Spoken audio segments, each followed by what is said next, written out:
Success is your destination. Hello students, आप सभी का स्वागत है आज के एपिसोड में। तो हम आपके लिए लेकर आए हैं वीकली करंट अफेयर, जो 25 अक्टूबर से लेकर 31 अक्टूबर के मध्य जितनी भी घटनाएं हुई हैं उनको सबको हमने कवर किया आज की क्लास में। तो वो विकल्पी रूप में भी होंगे और प्लस उनसे संबंधित जो सारांश होंगे, जो उनके कुछ जो है स्मरणीय तत्व होंगे, वो हम चर्चा करेंगे आपके समक्ष। तो विथ स्टैटिक जीके के साथ हम कवर करेंगे क्लास को। चलते हैं क्लास में और करते हैं आज की महत्वपूर्ण क्लास। पहला क्वेश्चन है हमारा कि 47वें आसियान शिखर सम्मेलन 2025 में मेज़बान देश कौन सा है। तो आपको मैं बता दूं कि मेज़बान देश जो था वो है मलेशिया। ठीक है, 26 से जो है 28 अक्टूबर के मध्य जो है आसियान शिखर सम्मेलन हुआ है 2025, और इसमें जो मेजबान देश रहा है वो है मलेशिया। ठीक है, चलते हैं इसी से संबंधित हम कुछ इस इम्पोर्टेंट जो है फैक्ट देख लेते हैं। तो चलते हैं देखते हैं फैक्ट। तो इम्पोर्टेंट फैक्ट में क्या क्या चीज़ें हैं। तो सबसे पहले ये बात करते हैं कि ये 47वां है आसियान शिखर सम्मेलन, और दक्षिण पूर्व एशियाई राष्ट्र संघ आसियान, मतलब इसमें से दक्षिण पूर्व के जो भी एशियाई देश होंगे वो सभी का अपना एक संघ है, और धीरे धीरे इसमें पार्टिसिपेट करते भागीदार देश बन रहे हैं। ठीक है, तो भारत शिखर सम्मेलन के वर्चुअल माध्यम से भाग लिया है उन्होंने। ठीक है, दूसरी बात, ये समय अगर पूछा जाए आपसे तो आप बताएंगे 26 से 28 अक्टूबर के मध्य हुआ है, और कहाँ हुआ है तो मलेशिया के कुआलालंपुर में आयोजित हुआ है, जिसकी ये राजधानी है। इसके बाद आपको मैं बता दूं कि जो दक्षिण पूर्व की जो राजनयिक राजधानी बन जाएगा, ठीक है, क्या है ये देश जो है दक्षिण पूर्व एशिया की राजनयिक राजधानी बन जाएगा, और इसमें 30 से अधिक राष्ट्र अध्यक्ष और सरकार प्रमुख भाग लिया है। आपको बता दें कि आसियान में नेता और देशों के नेता अमेरिका, चीन, जापान, दक्षिण कोरिया, ऑस्ट्रेलिया, न्यूजीलैंड, कनाडा जैसे संवाद साझेदार शामिल हुए।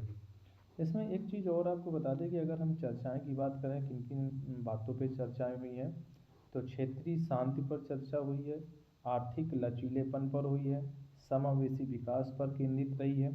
इस सम्मेलन के विषय की जो थीम रही है वो मलेशिया की 225 आसियान अध्यक्षता के अंतर्गत समावेशिता और स्थिरता है। तो ये इसका जो विषय है ना, वो आपको याद रखना है, समावेशिता और स्थिरता रखा गया है, इस सम्मेलन का मुख्य विषय था। चलते हैं नेक्स्ट क्वेश्चन की तरफ, और नेक्स्ट क्वेश्चन देखते हैं कि नेक्स्ट क्वेश्चन कह रहा है कि अभ्यास ओशन स्काई 2025 का जो मेजबान देश रहा है वो कौन सा रहा है। तो इसमें इस वर्ष जो रहा है वो स्पेन रहा है। चलते इसी से संबंधित कुछ इम्पोर्टेंट फैक्ट देख लेते हैं। तो इम्पोर्टेंट फैक्ट में ये है कि भारतीय वायुसेना, जिसे आईएफ बोला जाता है, 20 से 31 अक्टूबर 2025 तक स्पेन के गैंडो एयरबेस पर स्पेनिश वायुसेना द्वारा आयोजित एक बहुराष्ट्रीय वायु युद्ध अभ्यास है एक्सरसाइज ओशन स्काई 2025 में भाग ले रही है। आपको बता दें इस अभ्यास का क्या उद्देश्य है।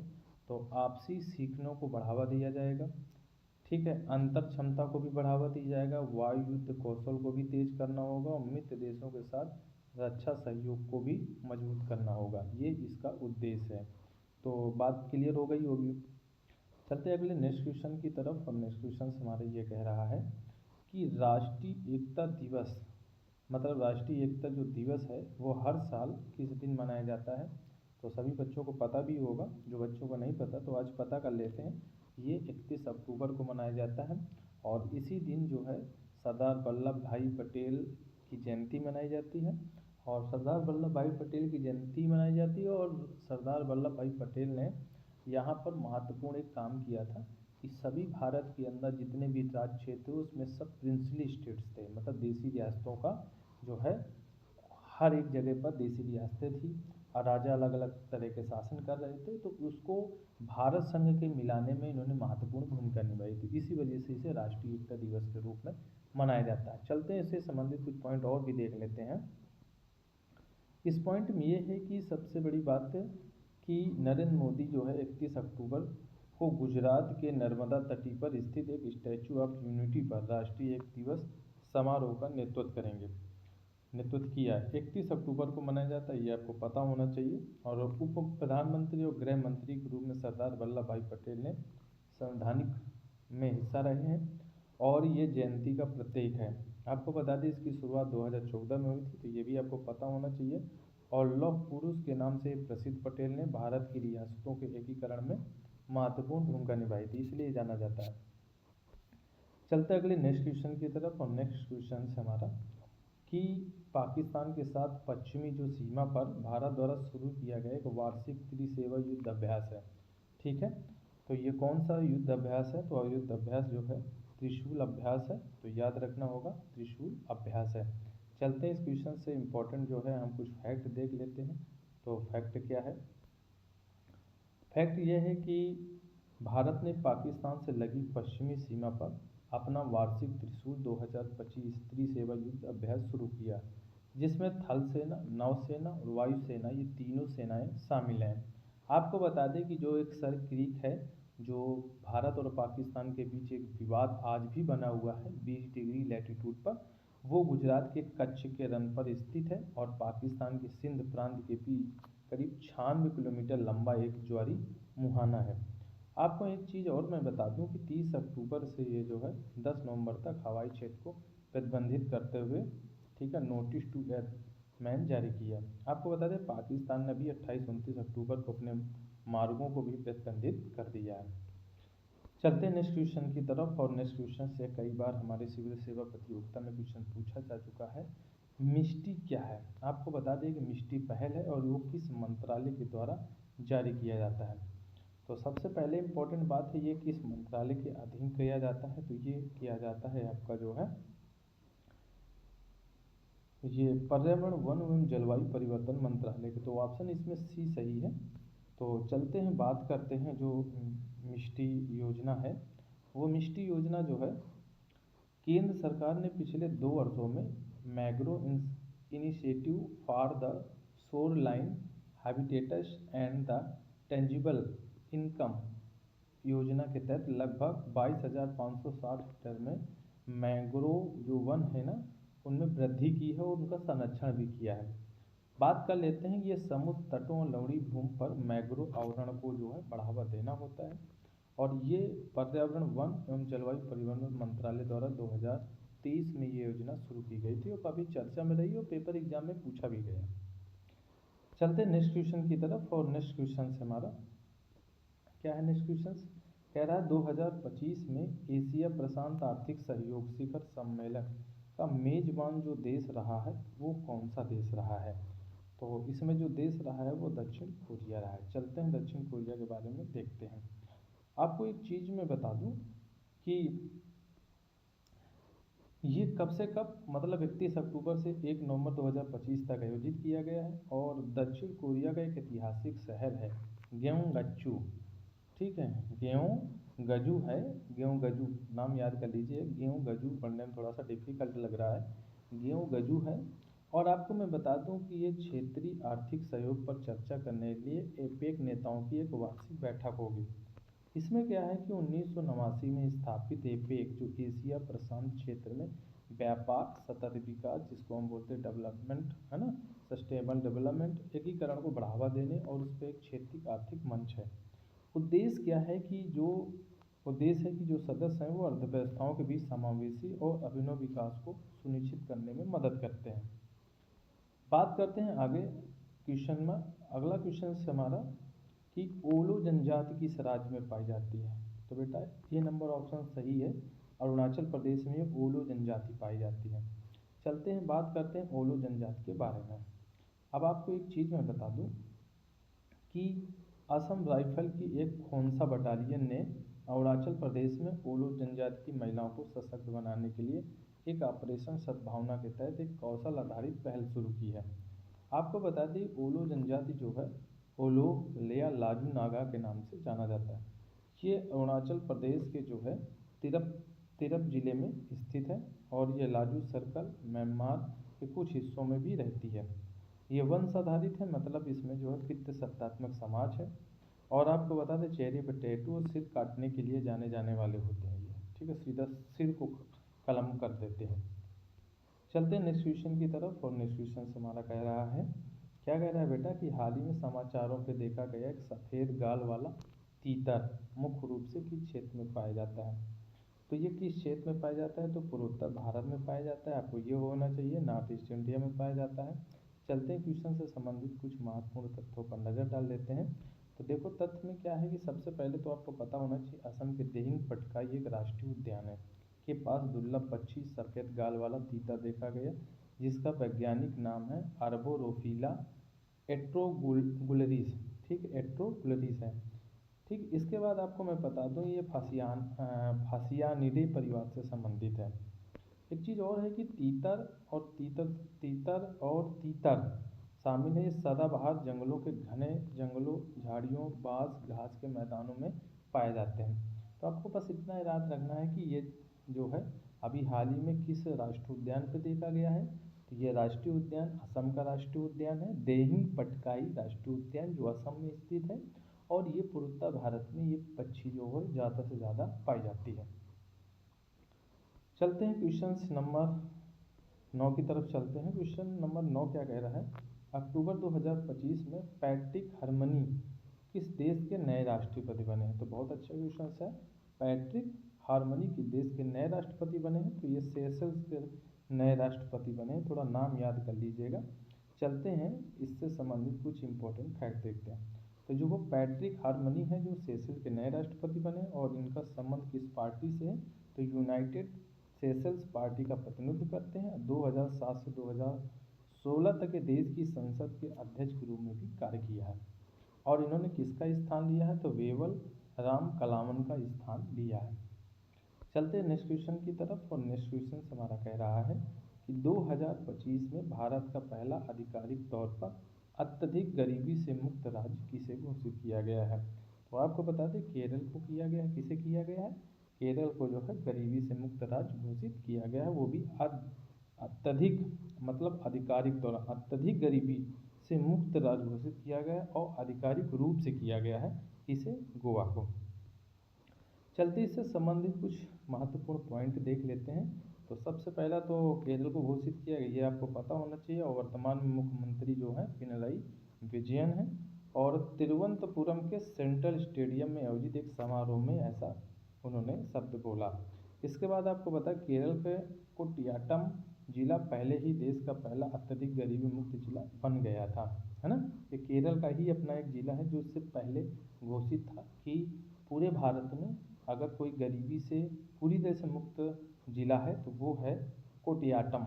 और वही जिला जिस राज्य के अंदर पड़ता है वो राज्य को भी जो है गरीबी मुक्त राज्य घोषित कर दिया गया। चलते हैं आगे।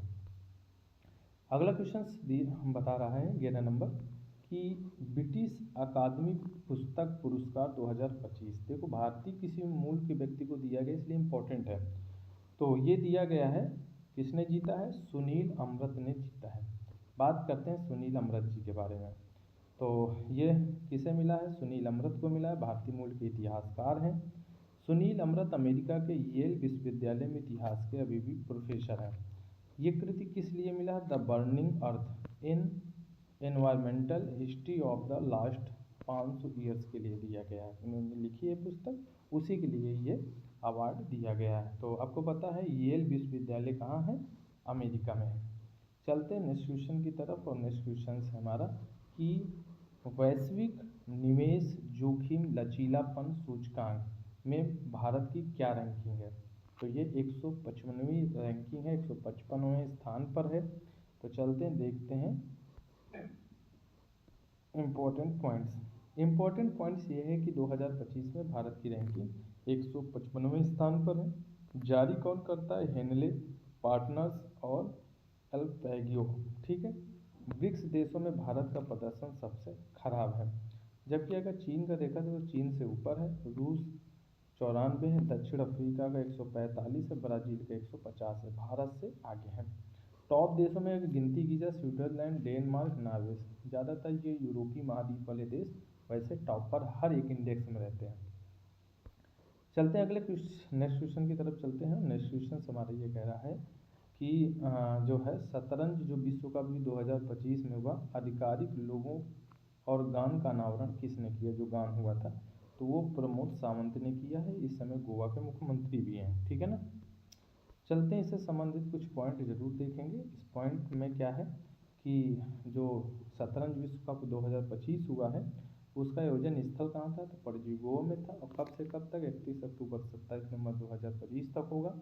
गान है इट्स योर मूव, है ना, दलेर मेहंदी ने गाया है इसे। और राशि इसमें USD मेलन लगभग कितना 17.5 करोड़ रुपया है भारतीय के रूप में। चलते हैं अगले नेक्स्ट क्वेश्चन की तरफ। और नेक्स्ट क्वेश्चन हमारा ये कह रहा है कि अक्टूबर 2025 में निंगोल चगोबा उत्सव किस राज्य में मनाया गया, तो ये बेड़ा मनाया गया जो है मणिपुर में। तो ऑप्शन इसका जो है डी सही है। और चलते हैं इस क्वेश्चन से संबंधित कुछ इंपॉर्टेंट फैक्ट है जरूर देख लेते हैं। अब ये सबसे इम्पोर्टेंट बात है ये कि मणिपुर का प्रारंभिक त्यौहार है और जो विवाहित बहुओं को उनके मायके बुलाया जाता है और परिवार के साथ प्रेम सम्मान का उत्सव मनाया जाता है। ये ह्यांगेई महीने के दूसरे दिन हर वर्ष मनाया जाता है। दो शब्दों से मिला है निंगोल, जिसमें निंगोल का शब्द होता है विवाहित बेटियां या महिलाएं। एक होता है चकोबा जो साथ में भोज करती हैं बैठ करके, ठीक है ना। तो ये निंगोल चकोबा जो उत्सव मनाया जाता है वो मणिपुर में मनाया जाता है और विवाहित महिलाओं के लिए होता है और मायके बुला करके जो है उनका एक भोज कराया जाता है और प्रेम और सम्मान के लिए ये उत्सव मनाया जाता है। चलते नेक्स्ट क्वेश्चन की तरफ। और नेक्स्ट क्वेश्चन हमारा ये है कि कह रहा है कि वास्तविक समय बाढ़ पूर्वानुमान प्रणाली करने वाला पहला शहर कौन बना है, क्योंकि ये बहुत एक चुनौती है वर्तमान समय में। बाढ़ की चुनौती नहीं मिलती है, अचानक बाढ़ आते हैं तो हर एक चीज़ नष्ट हो जाती है, ठीक है। हमारा परिवार टूट जाते हैं, समाज टूट जाता है, गाँव बिखर जाता है, ठीक है। उनकी आर्थिक स्थितियाँ कई सालों तक बिगड़ जाती हैं। इसके लिए उन्होंने एक जो है पहला शहर है जो पूर्वानुमान प्रणाली लागू करेगा, तो वो करेगा आपका कौन, चेन्नई करेगा, ठीक है ना। चेन्नई बना है तो ऑप्शन इसमें जो है वो ए सही होगा। चलते हैं इससे संबंधित कुछ पॉइंट जरूर देख लेते हैं। इस पॉइंट में यह है कि कोलकाता भारत का पहला शहर था जिसने शहर स्तरीय बाढ़ पूर्वानुमान और पूर्व चेतावनी प्रणाली शुरू की थी। मगर चेन्नई अब भारत का पहला शहर इसलिए हो गया कि ये पूर्ण रूप से संचालित और व्यापक real time flood forecasting and special decision support systems लागू करेगा, जिससे पूरा सटीक जानकारी हमें मिलेगा। तो ये करने वाला पहला चेन्नई शहर बन जाएगा। इसके बाद अगले क्वेश्चन में चलते हैं। क्वेश्चन नंबर हमारा 16 है। कह रहा है तीरंदाजी वर्ल्ड कप 2025 फाइनल के बाद भारत की क्या रैंकिंग रही है, तो आपको बता दें भारत की जो रैंकिंग रही है वो चौथी रैंकिंग रही है। चलते हैं क्वेश्चन देखते हैं। क्वेश्चंस क्या है कि तीरंदाजी जो अभी हुआ है उसमें भारत ने, आपको बता दें फाइनल के बाद भारत की मेडल टैली में चौथे रैंक में स्थान रहा है। 15 पदक कुल जीते उन्होंने भारत ने, जिसमें 3 स्वर्ण रहे, 4 रजत रहे और 8 कांस्य शामिल है। तो भारत के संदर्भ में जरूर चीज़ है कि भारत को कितने पद मिले तीरंदाजी वर्ल्ड कप में, तो 15 पद मिले। अगर स्वर्ण की बात करें तो 3 बताओ, अगर रजत की बात करें तो 4 बताओ, अगर कांस्य की बात करें तो 8 बताओ।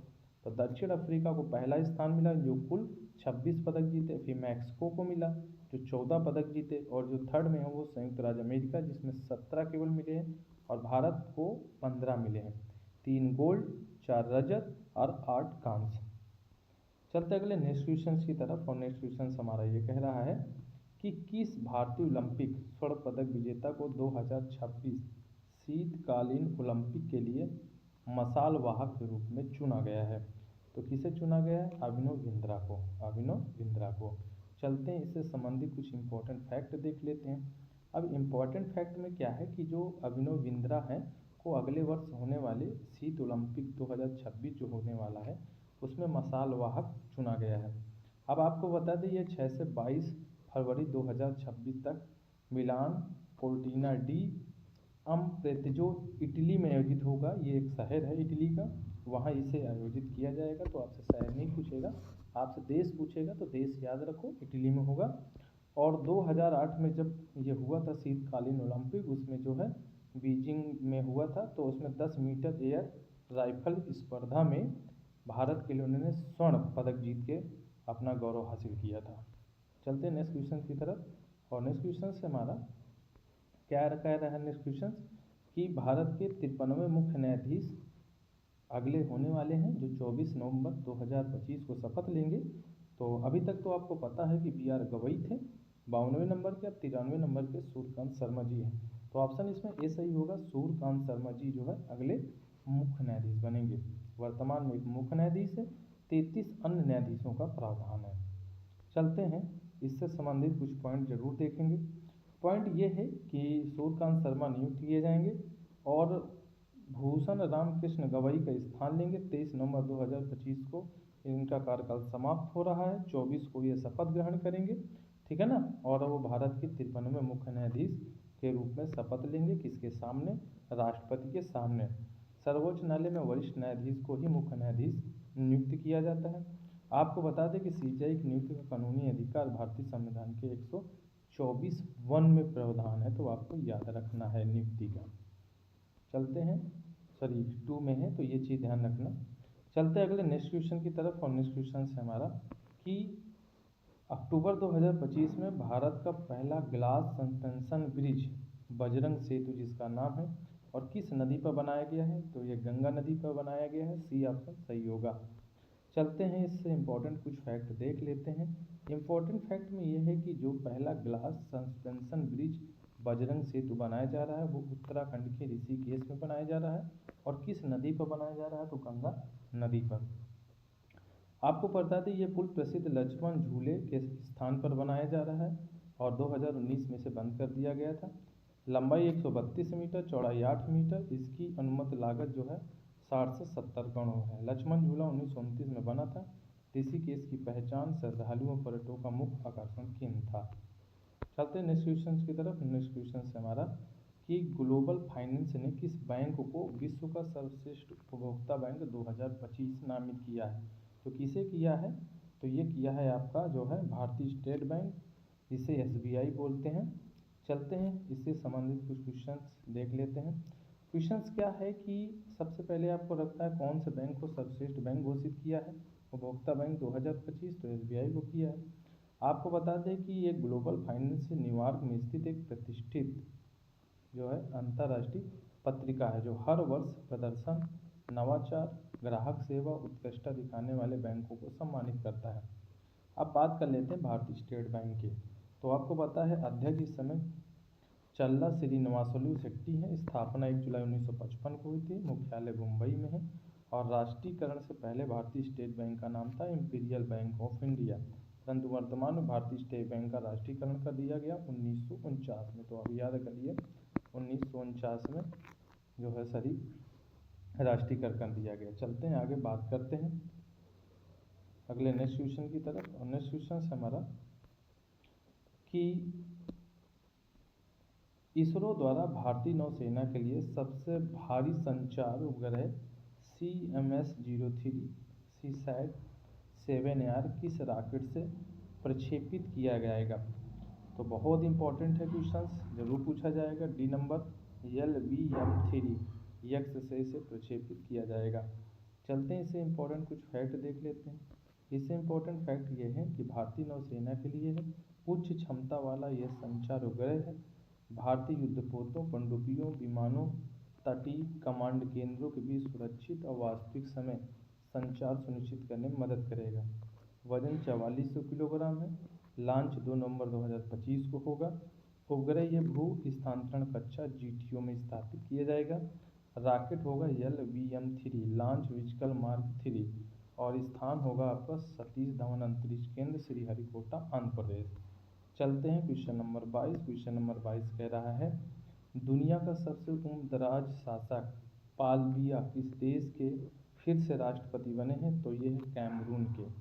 चलते हैं, इससे संबंधित क्वेश्चन को देखते हैं। तो बात यह है कि कैमरून के सर्वोच्च कोर्ट ने राष्ट्रपति चुनाव 92 वर्षीय हैं पॉल बिया को विजेता घोषित किया है और दुनिया के सबसे उम्रदराज के राष्ट्रपति बन गए हैं। इसलिए ये इम्पोर्टेंट क्वेश्चन बनेगा पेपर के लिए। और इनका कार्यकाल 8वां कार्यकाल होगा। 1982 से राष्ट्रपति हैं। आपको पता होना चाहिए कैमरून मध्य पश्चिमी अफ्रीका में एक स्थित देश है। राजधानी बहुत इंपॉर्टेंट है, याओउंडे है। और मुद्रा की बात अगर हम करें तो मध्य अफ्रीकी CFA फ्रैंक है। चलते हैं नेक्स्ट क्वेश्चन की तरफ। और नेक्स्ट क्वेश्चन से हमारा 23 नंबर कह रहा है कि अक्टूबर 2025 में भारतीय दूतावास में रविन्द्रनाथ टैगोर की कांस्य प्रतिमा का अनावरण किया गया है। तो कहाँ किया गया है, तो आपको बता दें ये किया गया है, कहाँ किया गया है आपका जो है चीन के बीजिंग में किया गया है, तो याद कर लीजिएगा, ठीक है। कहाँ किया गया है, चीन के बीजिंग में। चलते हैं इसके इम्पोर्टेंट संबंधी कुछ फैक्ट देख लेते हैं। चीन की राजधानी बीजिंग में स्थित भारतीय दूतावास में नोबेल पुरस्कार विजेता रविन्द्रनाथ टैगोर जी ने 1913 में साहित्य के क्षेत्र में गीतांजलि के उल्लेख में इसको रविन्द्रनाथ टैगोर को जो है नोबेल पुरस्कार दिया गया था। प्रतिमा का प्रकार क्या है, एक कांस्य आवक्ष प्रतिमा है, ब्रोंज ब्रस्ट है ये। आपको बता दें मूर्तिकार इसे प्रसिद्ध चीनी मूर्तिकार युआन शिकुन ने तैयार किया है, तराशा है। 2005 में बीजिंग के चाओ यांग पार्क में महात्मा गांधी की भी प्रतिमा स्थापित की गई थी। चलते हैं नेक्स्ट क्वेश्चन की तरफ, और नेक्स्ट क्वेश्चन हमारा कह रहा है कि अक्टूबर 2025 में प्रधानमंत्री नरेंद्र मोदी ने किस वर्ष को आसियान भारत समुद्री सहयोग वर्ष घोषित किया है, तो किसे किया है, 2026 को किया है, तो ऑप्शन ए सही होगा। चलते हैं इससे संबंधित क्वेश्चंस को देखते हैं। तो आपको पता होना चाहिए कि 22वें आसियान भारत शिखर सम्मेलन कुआलालंपुर में हुआ, मलेशिया की राजधानी में, और 26 अक्टूबर 2025 में जब वर्चुअल आयोजन किया जा रहा है तो भारत वर्चुअल भाग लिया है और सहयोग वर्ष घोषित किया 2026 को, और उद्देश्य है समुद्री क्षेत्र में आपसी सहयोग अधिक गहरा और व्यापक बनाना है। आपको बता दें कि वर्तमान में आसियान में 11 सदस्य हैं। 11 सदस्य में अभी हाल ही में एक देश शामिल हुआ है, अभी तक 10 थे, Cambodia, Indonesia, Laos, Malaysia, Myanmar, Philippines, Singapore, Thailand, Vietnam और ये तिमोर लेस्ते। 2025 में आसियान शिखर सम्मेलन में या आसियान संगठन में शामिल होने वाला जो है तिमोर लेस्ते जो है दक्षिण पूर्वी एशियाई देश बन चुका है, ठीक है ना। चलते हैं आज के लास्ट क्वेश्चन पर। आज का लास्ट क्वेश्चन है, आज का लास्ट क्वेश्चन क्या कह रहा है कि हस्तिनापुर वन्य जीव अभयारण्य किस राज्य में स्थित है, तो आपको पता होना चाहिए ये उत्तर प्रदेश में स्थित है, ठीक है ना, ऑप्शन ए सही होगा। चलते हैं इससे संबंधित कुछ इंपॉर्टेंट फैक्ट देख लेते हैं। सबसे इम्पोर्टेंट बात है कि उत्तर प्रदेश के मेरठ जिले में स्थित है, गंगा नदी के उत्तरी तट पर फैला है, मुजफ्फरनगर और बिजनौर जिलों के कुछ हिस्सों को भी ये कवर करता है। प्राचीन शहर हस्तिनापुर के पास स्थित है, बहुत पुराना शहर है, प्राचीन शहर है, संस्कृत और अपनी पौराणिक कथाओं के लिए जाना जाता है। 24 वन्य जीव अभयारण्य वर्तमान में उत्तर प्रदेश में हैं। राज्य एक राष्ट्रीय उद्यान भी है जिसमें उसका नाम है दुधवा राष्ट्रीय उद्यान, जो लखीमपुर खीरी में स्थित है। उत्तर प्रदेश में टाइगर रिजर्व भी हैं, जैसे दुधवा है, रानीपुर है, आमानगढ़ है और पीलीभीत, ये सभी आपके टाइगर रिजर्व भी शामिल हैं। तो आज का जो साप्ताहिक करंट अफेयर था वो कंप्लीट होता है। टोटल हमारे पास हमारे पास जो है 25 क्वेश्चन थे, पूरे डिटेल के साथ हमने आज की क्लास को कवर किया है। इसी तरह हमारी क्लासों को लगातार आप देखते रहें, और जो चैनल से नहीं जुड़े चैनल को सब्सक्राइब कर लें, शेयर भी करते रहें, और वीडियो यदि अच्छा लगे तो लाइक भी ज़रूर करें, ठीक है। मिलते हैं अगले नेक्स्ट साप्ताहिक करंट अफेयर में।